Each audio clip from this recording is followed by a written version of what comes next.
We know the stories of some of our favorite media personalities like Tony Romo, but some of the other media members have become almost entirely extricable from their actual playing careers, like Booger McFarland, whose enormous media personality has almost completely overshadowed his playing career. Listen, all these diva wide receivers wanted to go to the bathroom. As a defensive lineman, we didn't go to the bathroom. You sat on the bench, did your business, and you got up. To the point that plenty of our younger fans probably don't even know which team he played for. And with good reason. I mean, his volatile performances in the booth have often left fans speechless, as he brought an undeniable entertainment value to the games, but a plethora of blunders along the way. When you look at Kelvin Benjamin, guys, he's 6'5", he's 245 pounds. He's probably a Popeye's biscuit away from being a tight end. You almost have to wonder if his playing career followed a similar trajectory. Let's take a look back at Booger's early days and see how good he really was. For starters, how many of you actually know Booger's real name? Any takers? It is a decent name, but I don't know if Anthony Darrell McFarland is the media superstar we know today without such a distinctive nickname.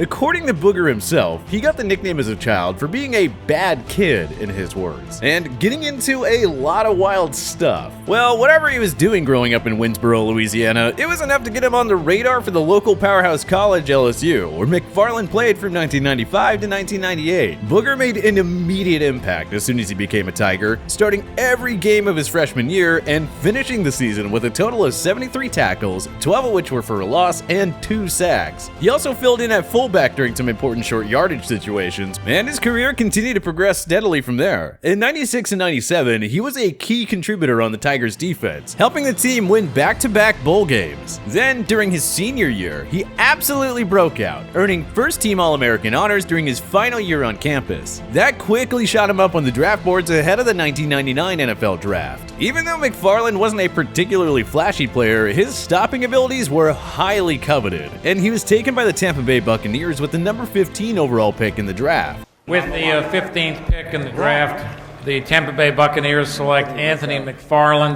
defensive tackle, LSU. He adjusted very well to the NFL level too, earning a starting role by his second season in the league.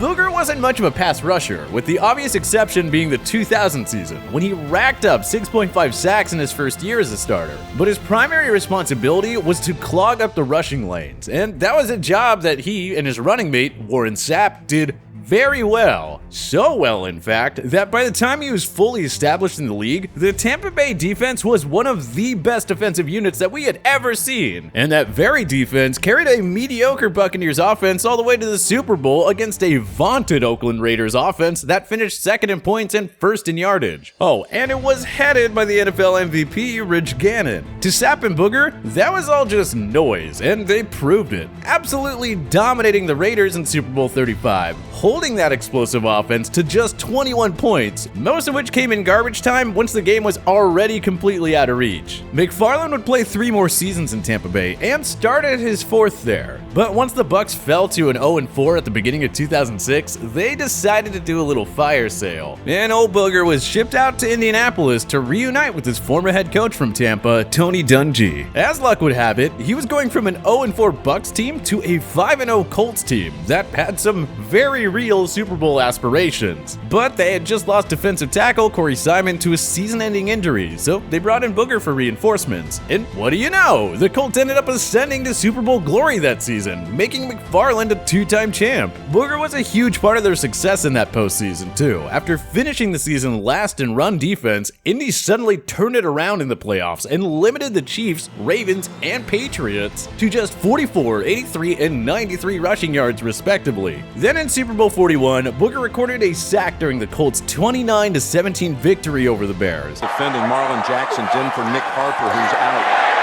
And Grossman slips as he felt the pressure from Anthony McFarland, who will get credit for the sack. Sadly, he suffered a career-ending knee injury during the following season's training camp, but there's no taking away what Booger did on the field before that. In totality, Booger had an excellent career. The guy could play, and he proved that by playing a significant part in not 1, but 2 Super Bowl runs. He was a consummate pro and a great locker room guy. He never made a Pro Bowl or anything, but there's no taking those rings from him. I hope you enjoyed this video, and hey, feel free to join us in that comment section below. And if you did like this video and learned a thing or two, clicking the like button helps out a ton, and we do appreciate it. If this is your first time coming around to TPS though, subscribing is a great idea because we put out videos like this every single day. But as always, thank you for watching, and we'll see you guys next time.